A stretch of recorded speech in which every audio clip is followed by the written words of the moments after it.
ఏమండి, ఈరోజు నాకు మీ మీద ఒక ఆలోచన కలిగిందండి. ఒక 500 మీకు ఇవ్వాలనిపించింది.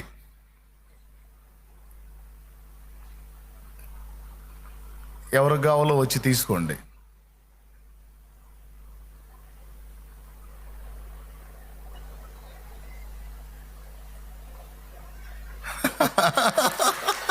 ఓకే ఓకే ఓకే, టెన్షన్ పడవాలి, నీకు కూడా ఇస్తా, ఆశపడి వచ్చావుగా.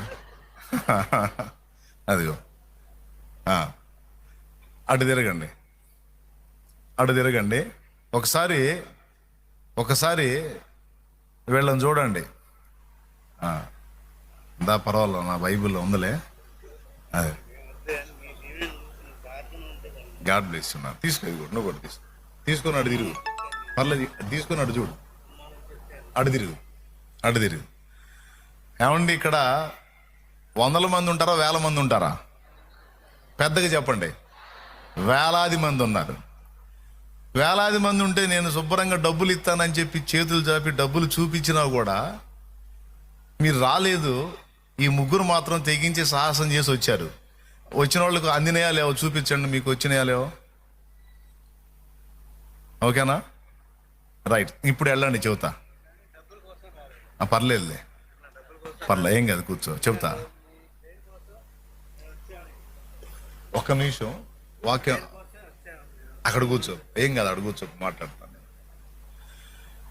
ప్రశాంతంగా. ఇప్పుడు ఒక మాట నేను మిమ్మల్ని అడుగుతున్నాను, మీరు నాకు ఆన్సర్ చేయండి. ఇప్పుడు నేను పిలిచిన పిలుపు మీకు వినపడిందా లేదా? ఎంతమందికి వినపడింది? చేతులు ఎత్తండి. నేను మీకు డబ్బులు ఇవ్వాలనుకుంటున్నాను, వచ్చి తీసుకోండి అన్నాను. ఎందుకని రాలా మీరు? శుభ్రంగా నాకు తెలిసి 100 మందో లెగుస్తారు అనుకున్నాను నేను. ఇప్పుడు వేలాది మంది ఉన్నారు ఇక్కడ. ఈ వేలాది మందిలో నా మాట అందరికీ వినబడింది, డబ్బులు కూడా చూపించా ఇదిగో అని. కానీ ఇంతమందికి వినబడినా, ఇంతమందికి కనబడినా, ముగ్గురు మాత్రమే సాహసం చేసి ఇక్కడ దాకా రాగలిగారు, మిగిలిన వాళ్ళు అక్కడే ఆగిపోయారు. ఎందుకని చెప్పనా? దానికి కొన్ని కారణాలు ఉన్నాయి. నంబర్ 1, సడన్గా డబ్బులు చూపించి కావాలా అని అడిగితే ఎగబడ్డామనుకో, డబ్బు పిచ్చి అంటాడేమో, ఒకటి. అవునా?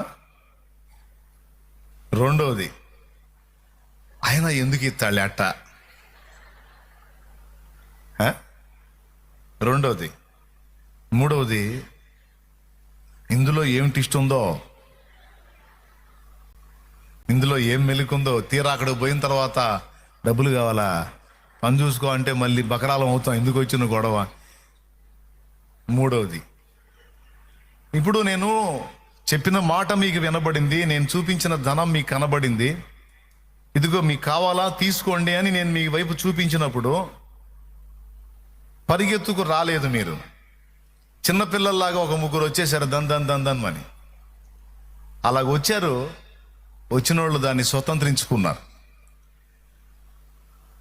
అనుమానించి ఆగిపోయిన వాళ్ళు నేను ఇచ్చిన అవకాశాన్ని పొందుకోలేకపోయారు.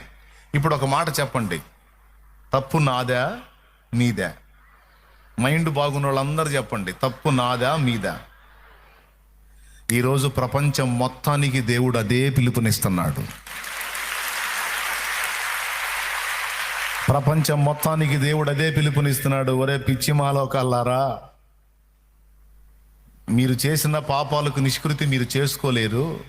ఆ నిష్కృతి నేను చేశాను. నేను ఒక వ్యక్తి మీద మీ దోషమంతా మోపాను. ఆయన యందు విశ్వాసం ఉంచి ఆయన రక్తంలో మీ పాపాలు కడిగేసుకొని కేవలం బాప్తిస్మం పొంది ఆ పాపాలన్నీ ఆయన మీద మోపి బతికిపోండి, నిత్య జీవాన్ని స్వతంత్రించుకోండి. ఇది మీరు ఖర్చు పెట్టితే వచ్చేది కాదు, మీరు ఫీట్లు చేస్తే వచ్చింది కాదు, విశ్వాసం ఉంచుట ద్వారా ఉచితంగా వచ్చేది పొందుకోండి అన్నాడు. కొంతమంది ఇందాక వాళ్ళుగాను వచ్చి తీసుకున్నట్టు పొందేశారు. కొంతమంది ఇప్పుడు బాప్తిస్మం పొందిన వాళ్ళు చేతులు ఎత్తండి. ఈ మొత్తం జాగ్రత్త పడ్డారు. దేవుడిచ్చిన పిలుపు వీళ్ళకి వినబడింది. తక్షణమే మేల్కొన్నారు. అమ్మో ఈ మంచి అవకాశం పోగొట్టుకుంటే ఇంకా రాదని వెళ్ళి మారు మనసు పొంది పాప క్షమాపణ నిమిత్తం బాప్తిస్మం పొంది దేవుని వారయ్యారు. ఇప్పుడు విశ్వాసము లాజిక్కులు వెతకదు, విశ్వాసం అలాగే ఉంచేసిద్ది అంతే, డౌట్లు పెట్టుకోదు. అయినా మన పాపాలు అట్ట క్షమిస్తాడు అని కొంత ఆలోచన. అయినా ఆయన ఎప్పుడు 2000 ఏళ్ల క్రితం సిలువను పడ్డాడు. ఇప్పుడు మనం చేసే పాపాలు ఆయన మీదకి ఎట్టబోతాయి? ఎట్టో కట్ట దేవుడు పంపించుకుంటాడు. వెర్రి మొహం, నీకెందుకు, నువ్వు చెప్పింది చేయి. అట్ట కాదు, అట్టెట్ట పోతాయని, అట్టెట్ట పోతాయని టైం మిషన్లో పంపించుకుంటాడు. నీకెందుకు? అట్టెట్ట పోతాయని పిచ్చి లాజిక్లు ఎతకొద్దు. నువ్వు విశ్వాసం ఉంచు, బతికిపో అన్నాడు. ఇప్పుడు అట్టెట్ట ఇస్తాడు? తీరా పోయిన తర్వాత ఏమనంటే అని ఎట్టంటే డౌట్లు రాబట్టే అందరూ ఆడు కూర్చుంది, లాజిక్లు దేవులాడుకోబట్టే ఆడు కూర్చుంది.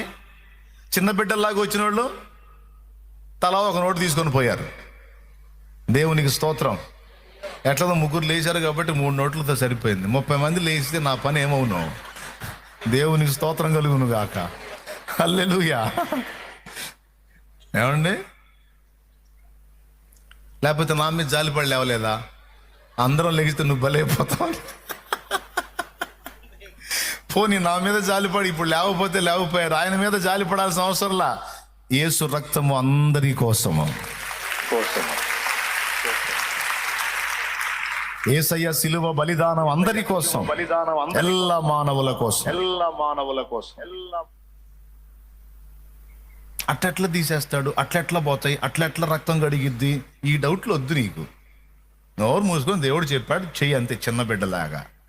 తర్వాత ఏమనుంటే అక్కడ చూసుకుందాం. ముందు ఆడికి చేరండి, ఆడ చూసుకుందాం. అది నేను అందరికీ చెప్పే సోప. తేట తెలుగులో, తేట తెల్లంగా నేను చెప్తున్న విషయం అది. విశ్వాసం ఉంచుట మనం చేస్తే అది మనకి నీతిగా దేవుడు రాసుకుంటున్నాడు. నోవహు కూడా అంతే రాశాడు.